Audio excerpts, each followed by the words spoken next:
Latest updates के लिए हमारे चैनल हलचल इंडिया को लाइक, शेयर एंड सब्सक्राइब कीजिए एंड यस, बेल आइकन को प्रेस करना मत भूलिएगा। नमस्कार, मैं हूं आपके साथ बर्निस कक्कर। आप देख रहे हैं हलचल इंडिया। उत्तर प्रदेश के जनपद हापुड़ में समाजवादी पार्टी द्वारा हापुड़ के रघुनाथपुर गांव की बेटी निकिता तोमर की हरियाणा के बल्लभगढ़ के लव जिहादियों द्वारा हत्या किए जाने के खिलाफ जोरदार धरना प्रदर्शन करते हुए देश के राष्ट्रपति के नाम एक ज्ञापन जिलाधिकारी के माध्यम से सौंपते हुए आरोपियों को फांसी दिए जाने की मांग की गई।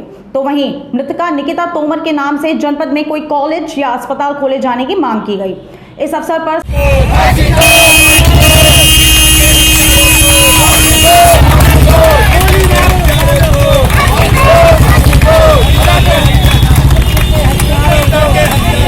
समाजवादी पार्टी के जिलाध्यक्ष तेजपाल प्रमुख ने भी कहा कि हमारी मांग है निकिता तोमर के नाम से हापुड़ जिले में कोई कॉलेज या अस्पताल बनवाया जाए। इसी को लेकर देश के राष्ट्रपति को संबोधित एक ज्ञापन जिलाधिकारी के माध्यम से भेजते हुए निकिता तोमर जो एक IAS की तैयारी में जुटी थी जिसकी हत्या कर दी गई, तो वहीं निकिता तोमर के हत्यारों को फांसी की सजा और उसके नाम से स्कूल या कॉलेज की मांग करते हुए परिवार को कम से कम 50 लाख रुपए की आर्थिक सहायता की मांग की गई।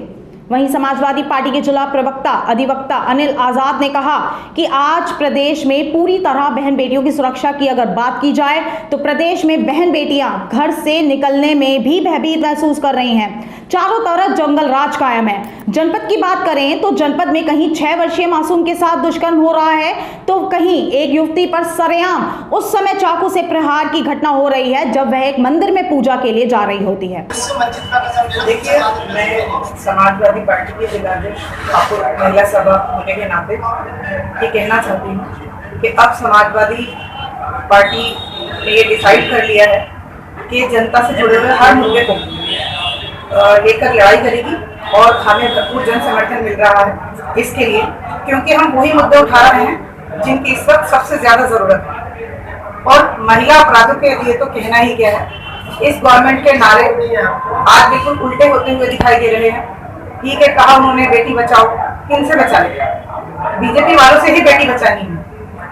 और ये बलात्कारियों को संसद में बिठाने का, विधानसभा में बिठाने का बीजेपी ने जो रिकॉर्ड तोड़ा है, इसी वजह से अपराधियों के हौसले इतने बुलंद हैं। उन्हें पता है कि हमारा कुछ बिगड़ने वाला नहीं है, क्योंकि ये सब कुछ सरकार के संरक्षण में ही हो रहा है।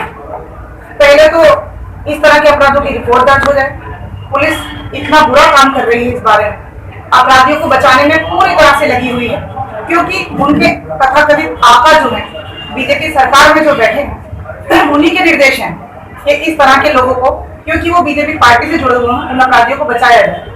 पहले तो रिपोर्ट दर्ज नहीं होती, उसके बाद यदि कोई महिला, कोई लड़की ये हिम्मत कर भी लेती है तो उन्हें अदालत तक नहीं पहुंचने दिया जाता। उन्नाव रेप पीड़िता का हक जो है वो आप सबके सामने है, जिसके पूरे परिवार को खत्म कर दिया गया।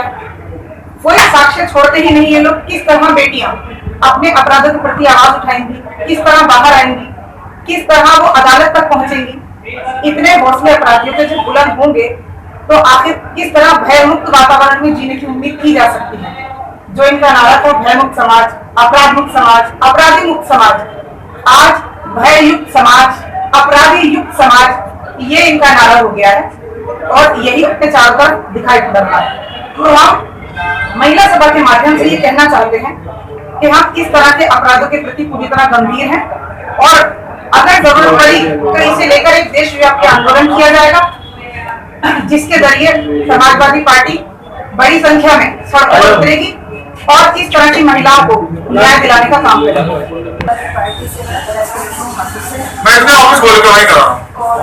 मैं ये कहना चाहती हूँ, जितना महिलाओं को अत्याचार में बढ़ता है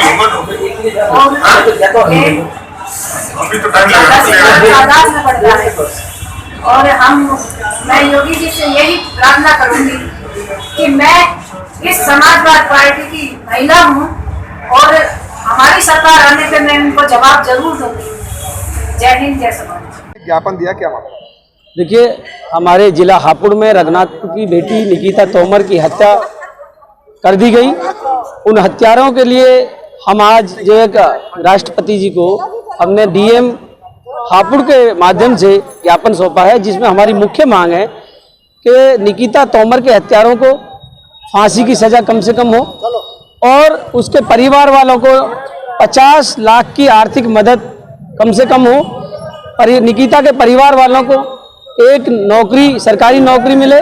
और सबसे महत्वपूर्ण मांग ये है कि निकिता IAS की तैयारी पढ़ी लिखी लड़की थी और बहुत ही काबिल, और इस आने वाले इस देश की भविष्य था। तो उनके नाम से कम एक यहाँ कोई हॉस्पिटल हो, कोई डिग्री कॉलेज हो, कोई इंटर कॉलेज हो, कुछ भी हो, लेकिन कम से कम हमारी योगी जी से एक प्रार्थना है कि एक डिग्री कॉलेज या हॉस्पिटल निकिता तोमर के नाम हापुड़ जिले में बनाया जाए। जय हिंद, जय भारत, जय समाजवाद। आज जो समाजवादी पार्टी की मुख्य बातें थी वो हमारे जिलाध्यक्ष जी ने भी आपको बता दी। केवल मैं आपसे एक बात कहना चाहता हूँ, उत्तर प्रदेश और देश के अंदर जब भारतीय जनता पार्टी के लोगों ने वोट में प्रचार किया था और सरकार जब इनकी बनी थी तो उन्होंने एक नारा दिया था, बेटी बचाओ बेटी पढ़ाओ। लेकिन साथियों, बाद में इस देश के तमाम बीजेपी के नेताओं ने बेटी बचाओ का नारा तो दिया था, बात कही थी, लेकिन एक बात छुपा गए थे। वो ये नहीं बता पाए कि हमें अपनी बेटी किससे बचानी है। आज इस सरकार में जहां जहां भारतीय जनता पार्टी की सरकार है या भारतीय जनता पार्टी के सहयोग से सरकार चल रही है साथियों, वहीं पे हमारी बहन बेटियों के साथ जास्ती बलात्कार और उनके साथ जुल्म जास्ती हो रही है। तो मुझे ऐसा लग रहा है कि भारतीय जनता पार्टी के लोग ये कहना चाहते थे कि जब हमारी सरकार बन जाए, भारतीय जनता पार्टी की सरकार बने, तो बहन बेटियों को भारतीय जनता पार्टी के लोगों से बचाना चाहिए। उन्होंने जो कहा था, जब से प्रदेश सरकार में एक बहन बेटियों की सुरक्षा को लेकर जागरूकता अभियान चलाया गया, तब से हमारे जनपद में भी कुछ दुष्कर्म की घटनाएं और बहन बेटियों के साथ अत्याचार की घटनाएं सामने आ रही, क्या कहना चाहेंगे? देखिए, जिस प्रकार का नेतृत्व होता है, प्रशासन उसी प्रकार से कार्य करता है। जब नेतृत्व ही पर्दे की आड़ में अपराधियों के साथ गठजोड़ बनाए बैठा है, तो प्रशासन उसी के पदचिन्हों पर चल रहा है। अभी आज की घटना आपने सुनी होगी कि आज रेलवे रोड पर, हापुड़ में रेलवे रोड पर हमारी एक बहन के साथ, हमारी एक बेटी के साथ सोधो द्वारा चाकू मारने का प्रयास किया गया, उसे जान से मारने का प्रयास किया गया। जब वो बेटी अपने आप को उनसे बचाने के लिए भागी तो चाकू उसकी कमर पे लगा है, वो हॉस्पिटल में भर्ती है। मैं इस मंच के माध्यम से जिलाध्यक्ष जी, तमाम अपने साथी हैं समाजवादी पार्टी की ओर से, क्योंकि मुझे जिलाध्यक्ष जी ने जिला प्रवक्ता की जिम्मेदारी दी है समाजवादी पार्टी के, तो मैं समाजवादी पार्टी के प्रवक्ता की हैसियत से एक बात कहना चाहता हूं कि समाजवादी पार्टी प्रत्येक उस बहन बेटी के इंसाफ की लड़ाई लड़ेगी, जो चाहे वो किसी भी जाति से हो, किसी भी धर्म से हो। उत्तर प्रदेश और देश की सरकार निकम्मेपन की सरकार है, जो हर अपराध में जाति धर्म को जोड़ने का काम करती है।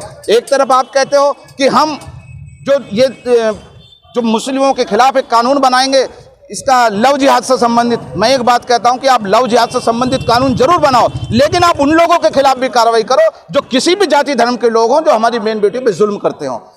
जी, अच्छा देखिए, भाजपा के कुछ लोग कैंडल मार्च निकालकर निकिता के मामले में लगातार जो है प्रदर्शन भी कर रहे हैं, लेकिन साथ ही साथ उनका धर्म को लेकर बात भी कर रहे हैं कि हिंदू अलग मुस्लिम अलग। ये क्या कहना चाहेंगे धर्म के? ये मदारियों की सरकार है, इनका न किसी जाति से धर्म से असलियत में कोई मतलब नहीं है। ये केवल धर्म की अफीम लोगों को चटाकर उन्हें गुमराह करके अपनी सत्ता का और अपने जो राजनीतिक फायदे हैं उनका लाभ उठाना चाह रहे हैं। एक तरफ अयोध्या में रामलीला का आयोजन कराते हैं, वहीं नीचे छोटे छोटे जिलों में रामलीला पाबंदी लगाते हैं। अभी आप देखिए, हमारे यहाँ एक कार्यक्रम होता है, एक मेला होता है, बहुत बड़ा ऐतिहासिक मेला है गढ़ में, जिसमें की आस्था ये है कि हमारे जो पूर्वज हैं मरने वाले की वहाँ अस्थियाँ विसर्जन होती है, दिए जलते हैं ताकि उनकी आत्माओं को शांति मिल सके। ऐसे महत्वपूर्ण आयोजनों पर प्रदेश सरकार द्वारा रोक लगाई जा रही है, लोगों को वहाँ जाने नहीं दिया जा रहा है। मैं इस मंच के माध्यम से खास तौर पे उन जो अंधे हिंदू भक्त हैं उनसे कहना चाहता हूँ कि ये जो प्रदेश सरकार है, ना हिंदू की है ना मुसलमान की है, ये किसी की भी सरकार नहीं है, केवल अपने मफाद की, अपने स्वार्थ की सरकार है। ऐसी सरकार जो किसानों के विरोधी हो, नौजवानों के विरोधी हो और बहन बेटियों के विरोधी हो, ऐसी सरकार को उखाड़ फेंकने के लिए समाजवादी पार्टी हापुड़ जिले का संगठन अपने अध्यक्ष तेजपाल प्रमुख के नेतृत्व में लगातार धरने प्रदर्शन करके उनके खिलाफ जितने भी जुल्म जास्ती हो रहे हैं विरोध प्रदर्शन कर रहे हैं। एक बात और आपसे कहना चाहता हूँ कि अभी आपने हापुड़ जिले की बात की, जिला हापुड़ हो, उत्तर प्रदेश हो या कहीं का भी जिला हो, जहां जहां जुल्म होगा, जहां जहां उत्पीड़न होगा, वहीं समाजवादी पार्टी के कार्यकर्ता अपने अध्यक्ष के नेतृत्व में वहां बराबर संघर्ष करते हुए नजर आएंगे। अभी केंद्र सरकार ने एक नया कानून पास किया है कि बैंकों में जमा राशि 3 बार से अधिक अगर आप निकालते हैं तो उस पर भी जो है आपको चार्ज देना पड़ेगा। क्या कहना चाहेंगे इस मामले? बताओ, आप बताइए। मैंने अभी आपसे कहा कि प्रदेश की सरकार किसी के हितैषी नहीं है। उसका केवल और केवल उद्देश्य ये है कि लोगों की आत्मा खून भी अगर इन्हें बेचना पड़े तो उनकी आत्माओं के खून बेचकर भी ये पैसा इकट्ठा करने का काम करेंगे। हमारा पैसा आम आदमी का पैसा है, गरीब का पैसा, वो बैंक में इसीलिए रखता है कि वहाँ सुरक्षित रहे और उसे ब्याज मिले। लेकिन ये प्रदेश की और देश की सरकार ऐसी निकम्मी सरकार है, उस पर भी टैक्स लगाने का काम कर रही है। हम इसकी निंदा करते हैं और फिर एक बात कहते हैं कि ये सरकार जनहित विरोधी सरकार नहीं है, कानून के हित में काम करने वाली सरकार नहीं है। ये केवल और केवल अपने मफाद के लिए काम कर रहे हैं। और एक दिन किसी ने आपने सुना होगा, मोदी जी ने एक बात कही थी कि मैं तो फकीर हूं, झोला उठा के चल दूंगा। तो याद रखना, ये ऐसा फकीर है, पूरे देश को लूट के एक दिन ऐसे ही चला जाएगा और कहेगा कि मैंने तो कहा था, तुम ही नहीं समझे, मैं क्या करूं। खबरों का सिलसिला यूं ही जारी रहेगा, देखते रहिए हलचल इंडिया।